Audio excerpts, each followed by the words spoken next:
Hi guys. Now today I want to talk about the ending of the musical Blood Brothers. So we're going to be emphasizing two different aspects here. Number one then is genre, so focusing on the idea of the musical or the play as a tragedy.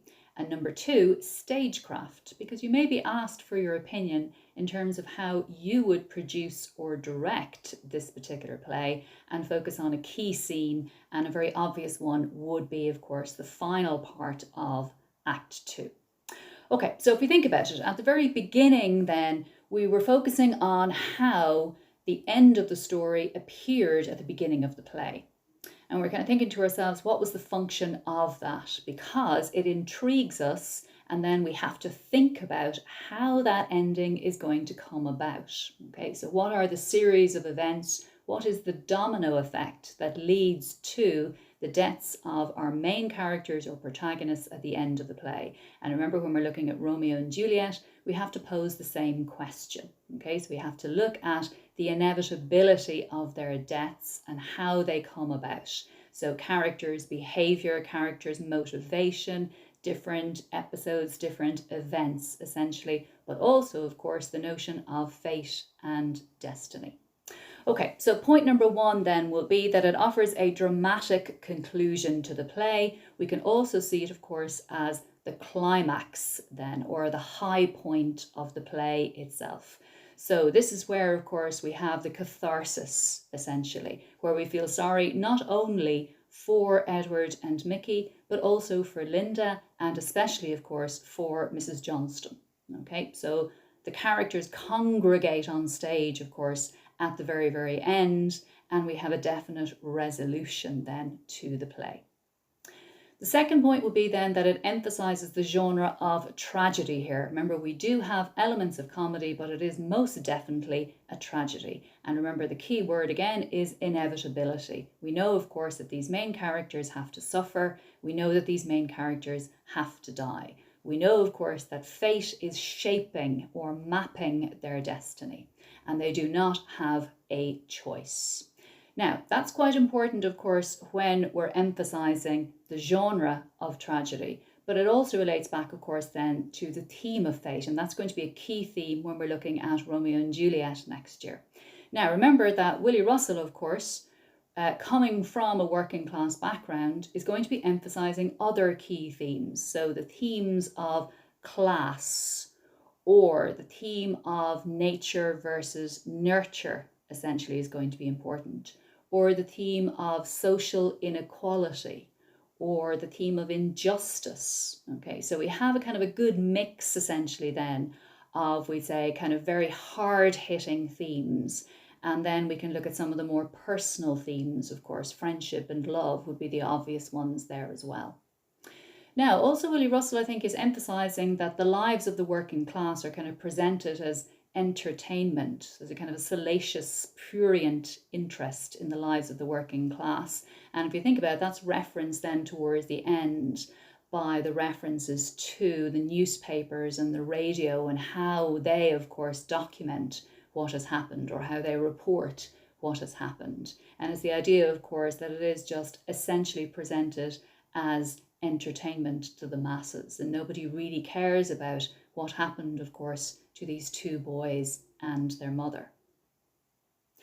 Okay, we also emphasize, of course, that the characters have come full circle as well. We can look at the structure of the drama in terms of moving, of course, as I said, from the very beginning, where we learn their fate, to the very end, of course, where we see it essentially then in colour on stage. And there's quite a lot of repetition essentially throughout the play, reinforcing then the cyclical nature in terms of dialogue, references, and even songs as well. So we see a lot of the dialogue repeated at the end of the play that we had, of course, at the very beginning of the play.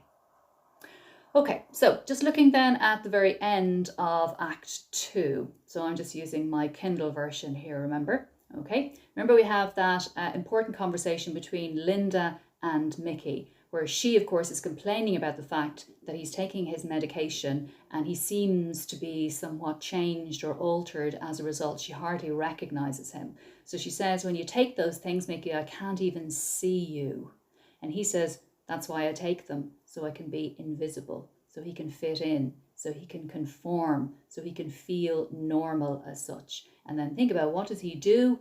At her sort of insistence, then he stops taking his medication, and then we have the tragic, inevitable results of that. Okay, so just moving on then to Edward and Linda, who are conducting this clandestine or secretive affair. Okay, so it shows them, of course, via the stage directions then. That's going to be very important, the blocking or positioning on stage and the smooth transition then as well. So we see them essentially here as rather playful, essentially, almost kind of childlike in the way that they behave when they're together. It's a kind of, we'd say, idyllic romance to a degree, even though, of course, we're supposed to also think about Mickey and how that impinges on him, and then how that inevitably leads, of course, to the deaths at the very end. So they're walking hand in hand, they stop to gaze at each other, they kiss. And Mrs. Johnson, of course, then when she's singing, is emphasizing it's just the same old song. Nothing wrong, it's just two fools, essentially. They're kind of oblivious then to the havoc that is going to be wreaked, of course, as a result of their actions. So stage direction is very important. Then we see throughout the following chorus, we see Mickey at work. We see him go to take his pills. We see him make the effort of not taking them. We see the strain of this upon him, but we see that he is determined. So think of the irony of that. He's trying to improve himself. He's trying to be better. He's trying to be his old self for Linda. But Linda, of course, her attention or attentions are elsewhere. Okay, so think about it. Linda and Edward are together. That's supposed to be very important because then we have Mrs. Lyons on stage. Now, think of the absence of dialogue here. It's particularly dramatic, of course, because all of our focus then is on the physicality of the characters on stage. We don't need dialogue. We simply have just the movement and the mime and then the song. So that just becomes much more powerful. In a way, it's much more simple and much more urgent as well, rather than having to focus on, we say, dialogue and look at meaning and intent and symbolism and so on. This is very straightforward, and it has that kind of universal appeal as well. We can all just look at how the characters are behaving on stage and automatically understanding then, of course, exactly what is taking place here too. Okay, so we have then Linda and Edward, of course, and remember that Edward makes that kind of jokey reference then to shooting her, and Linda jokes back, missed, and obviously that's a little bit of dramatic irony because we know, of course, that he dies as a result of a gunshot wound towards the end of the play, and then obviously Mickey himself dies in a hail of bullets. Okay, so we have then, during the next chorus, Edward and Linda wave goodbye as Edward and Mickey once did. Mrs. Lyons enters and goes to Mickey. She turns Mickey round and points out Edward and Linda to him. By the end of the chorus, Mickey is hammering on his own door. And this, of course, obviously leads then to his retrieval of Sammy's gun. So what does that emphasize then? It emphasizes Mrs. Lyons as an agent of fate. She's intervening and deliberately then leading Mickey to target Edward. We see Mrs. Lyons as particularly bitter, spiteful, and vindictive here. She's particularly cruel. She's sort of taunting him. So ironically, she's not only sealing Mickey's fate, but she is sealing Edward's fate as well. And we can see that again, of course, reproduced in Romeo and Juliet. Just one little action, a bitter and spiteful action, can have this domino effect, which leads then to the deaths of Romeo and Juliet at the end of Shakespeare's play. Okay, think about it. She physically turns him around. So she's maneuvering him on stage. That, of course, comes to symbolize then how manipulative she is. Think about literally physically manipulating him. And then psychologically, she manipulates the other characters, beginning, of course, with her employee, Mrs. Johnson, at the very, very beginning. So it's almost like she's the kind of master puppeteer, essentially, and people just dance to her tune. And it emphasizes once more how demanding and controlling she is. Okay, so how exploitative she is and how ruthless she is. We don't need the dialogue because the dialogue would be sort of over-embellishing what is happening on stage. Okay, so a lot of the mime then, of course, is very simple and very straightforward, but it's much more powerful because of that. It's very emphatic and it's very dramatic as well. Okay, so that is the orchestration then, essentially, which leads to the definite tragic end. Okay, so Mrs. Johnson then is singing. Then Mickey is hammering on the door and he retrieves the gun then that is hidden under the floorboard. So we see Mrs. Johnson, of course, then desperately pursuing him. So remember that the movement on stage has to be very, very fluid at this particular point.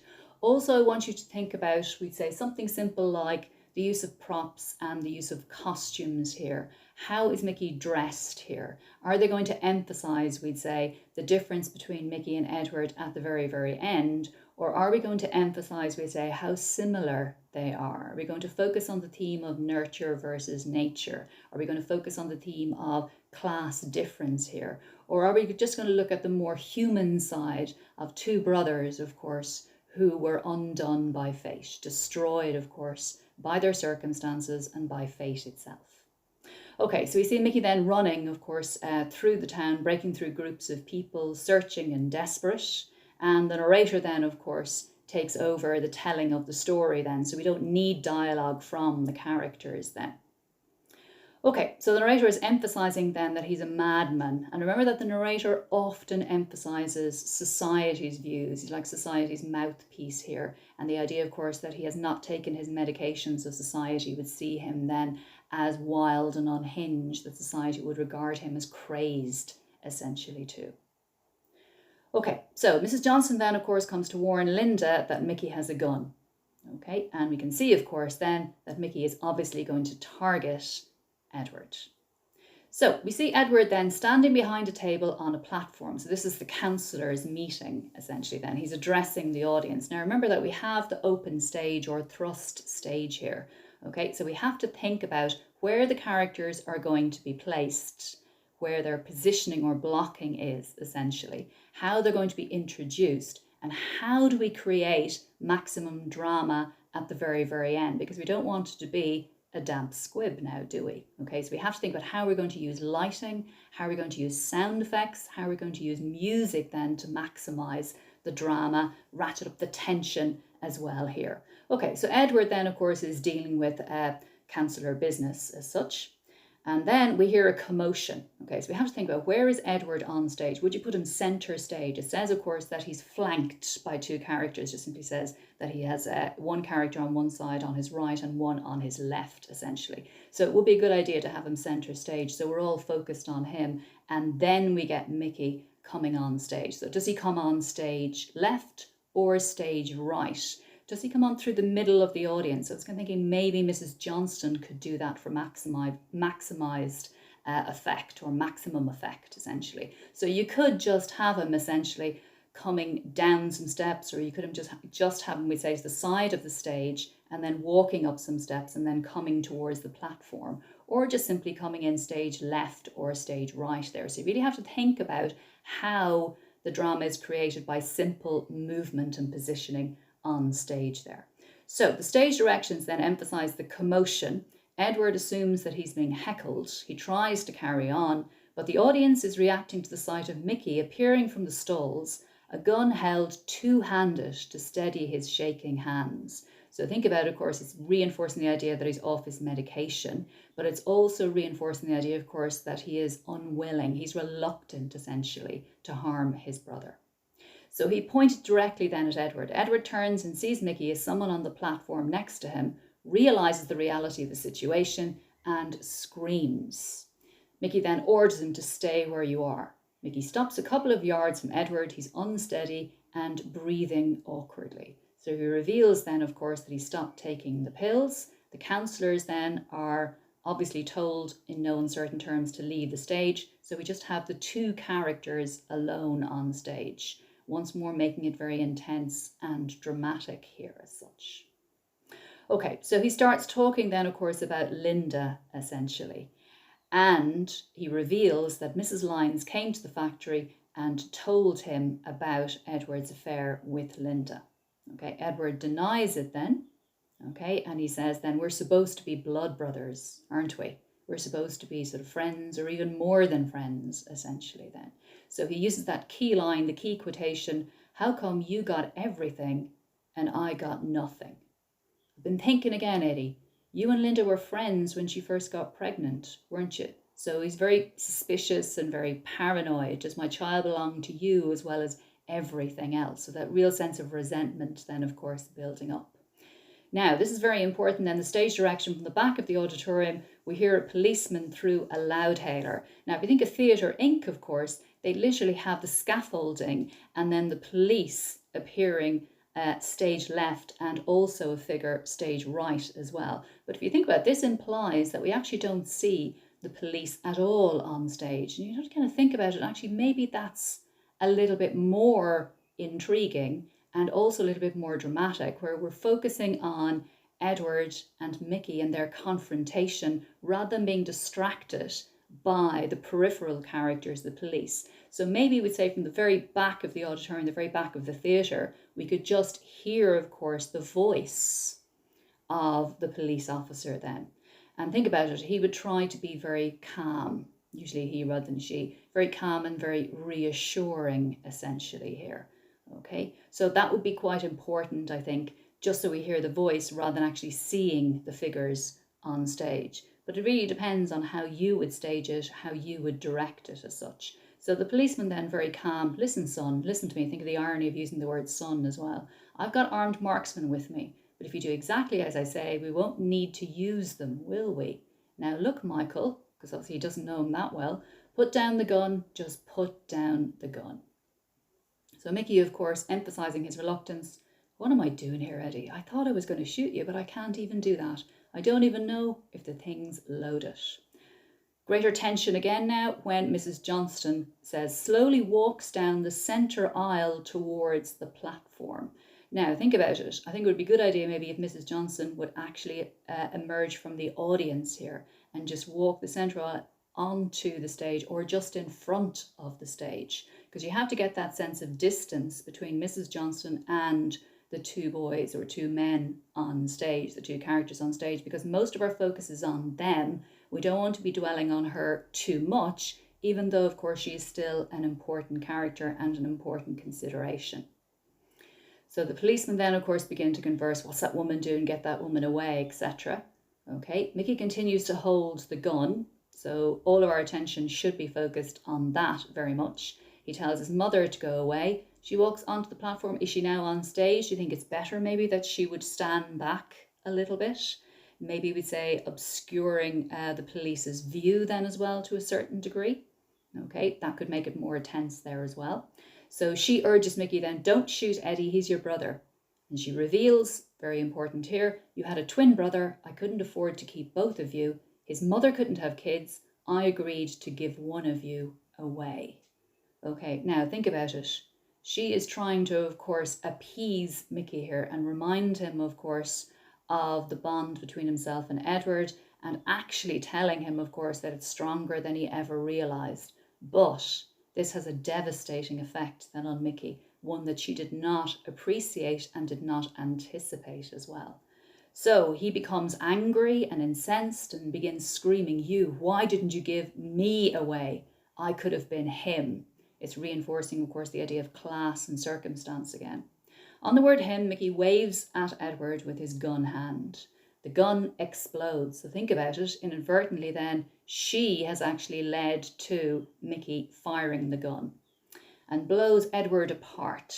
Okay, now if you kind of think about it, it must be just one bullet, one gunshot wound essentially here. Would you have him wounded in the head, just make it more dramatic? Maybe in the chest, through the heart, perhaps here as well. Remember that the actors would usually have little squibs essentially, and they would be detonated so you get the blood. Or would you just get like a little bullet wound and then the blood begins to spread essentially? Would he just fall back? Would he fall forward? How are you going to dramatise that? How is that going to be shown on stage? Mickey then turns to the policeman, screaming the word no. They open fire and 4 guns explode, blowing Mickey away. So I was going to think about 4 guns. Would you have 4 separate wounds then? It could be, we'd say, reminiscent of Christ's wounds, perhaps. If you have maybe a gunshot wound to the head, maybe to the side, maybe his 2 hands or arms, the arms outstretched, the kind of crucifixion pose, and he could fall back then. You could emphasize the symbolism there, perhaps the idea of a martyr, the idea of sacrifice could be emphasized there too. So the policeman then to simply take charge, very factual, nobody move please, it's all right, it's all over, just stay where you are. As the light on the scene begins to dim, we see the narrator watching. So obviously, of course, he has to comment on the action now. So we're very familiar with the language that he's using here.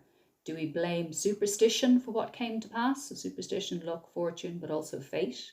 Or could it be what we, the English, have come to know as class? So reinforcing, of course, Willie Russell's key theme here, class difference or class prejudice. Did you ever hear the story of the Johnston twins? As like each other as two new pins, how one was kept and one given away, how they were born and they died on the self same day. So emphasizing, of course, that we've now come full circle as well.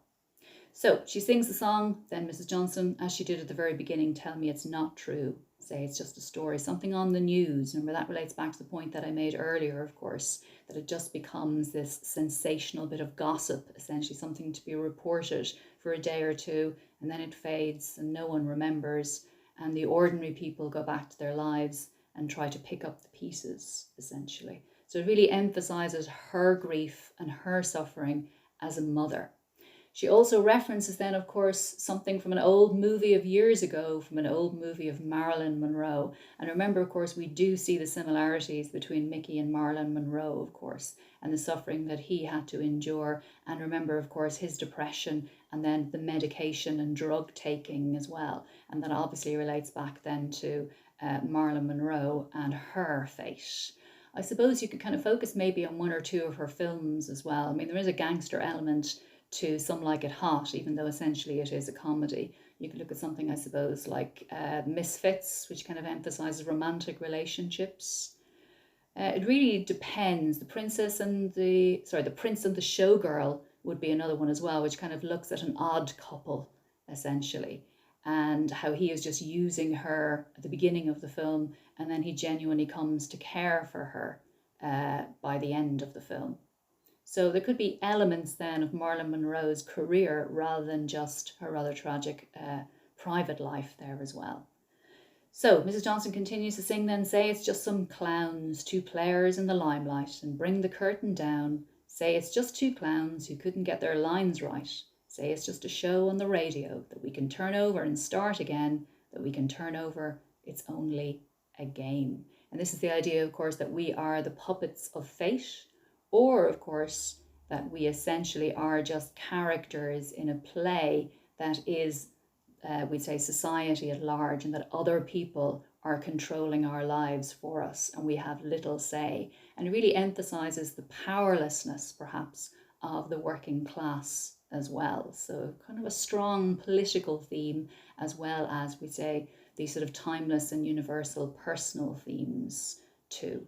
So the company, of course, would suggest all of the actors then involved in the play would assemble on stage. And then you have, of course, a very sort of rousing conclusion to the end. And it says curtain. It doesn't necessarily need to be a literal curtain. If you have a thrust stage or an open stage, you probably wouldn't have a curtain. You just have simple darkness where all the lights, of course, are just simply cut. So you may have that, and then you have what is called the curtain call, where they all come out and stand in rows and just bow then, and the audience applauds, or there's a standing ovation. But if you think about the ending, of course, it's very appropriate that Mrs. Johnston is there at the very, very end, because it's really emphasizing the fact, of course, that we do see her as a sympathetic character. And remember, we have the complete and utter absence of Mrs. Lyons there. She was there, of course, essentially as a particular role. Her function was very important in terms of influencing the plot. But the heroism, really, I suppose, of this very ordinary character of an ordinary mother is really emphasised, the idea that she is the lone survivor then at the very, very end, and she is the one who is left to pick up the pieces then. Okay, so I think it's a good idea if you would focus on some of the aspects of stagecraft and maybe jot down a few different ideas in terms of costume and props, in terms of lighting, like I said, blocking or positioning or moving on stage, how you're going to transition then from scene to scene within the last part, which essentially is part 7 of Act 2. just consider some of those and try to come up with something we'd say that's a little bit more unique or individual or creative, okay, rather than just simply repeating some of the ideas that I've mentioned, but you can include those obviously, but try to come up with something of your own, something different. Once more, have a good look at the theatre Inc, but remember it is flawed, okay, it's not perfect by any means. And maybe have, we'd say, a little look online. You could have a look at some of, we'd say, some of the other productions in terms of descriptions of that.